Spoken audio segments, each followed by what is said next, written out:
오늘도 JPA가 나오는데 반 총장 대권 행보에 상당히 탄력을 줄 만한 발언을 했어요. 그러니까 혼신의 힘을 다해서 돕겠다 이런 얘기를 하셨는데 민영석 원장님께 다시 여쭤볼게요.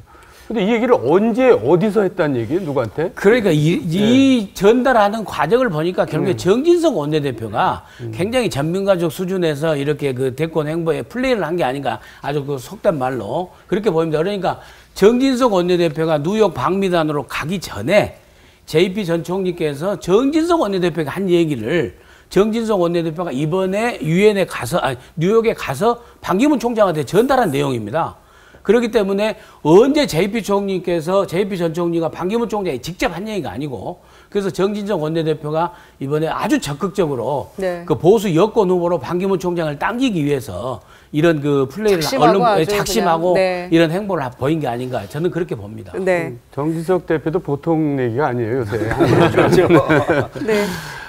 네, 이현정 의원님. 네. 그래서 그 반기문 총장이 지난 5월에 그 JP 자택을 방문했었잖아요.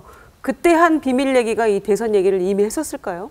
그러니까 지금 이제 JP의 이야기를 아주 짧은 이야기지만 여기 여러 가지 해석들이 할 수 있는데 여기 이야기 보면 결심한 대로 이렇게 이야기해요. 이를 악물고 하라고 돼 있거든요. 그럼 결심은 뭐겠습니까? 이게 결국은 이제 그때 들었다는 이야기, 그 결심을 들었다는 이야기인데 그러니까 결심한 대로 쭉 밀고 가라는 이야기는 결심한 게 결국은 내가 하고 싶다, 대통령 하고 싶다 아마 그런 결심을 두 사람이 한 30분 동안 회동해서 들은 것이 아닌가. 그때 비밀이라 그랬어요. 그렇죠. 그게 이제 비밀이라 그러는데 이제 문제는 JP의 말을 통해서 이제 나온 이야기 보면 결국 그때 이야기를 다시 되새기면서 당신이 결심한 대로 하라. 그러려면은 이를 악물고 해야 된다. 이를 악물고 하라는 것은 아마 여러 가지 이제 함의가 있는데 사실 이제 옛날에 고원 전 총리라든지 등등 이렇게 평생 공무원 한 분들을 보면 결국 이렇게 대선판에 뛰어들어서 자신의 사생활이 다 검증당하고 공격당하고 하면 그만큼 견딜 수가 없거든요. 제가 아는 모 후보 같은 모 정치인 같은 경우도 이제 공직을 하셨는데 이 남이 한번 싫은 소리 한번 막 인터넷에 나오고 하니까 그 가족들이 도저히 견딜 수가 없다고 그래요. 그러니까 그만큼 사실은 이제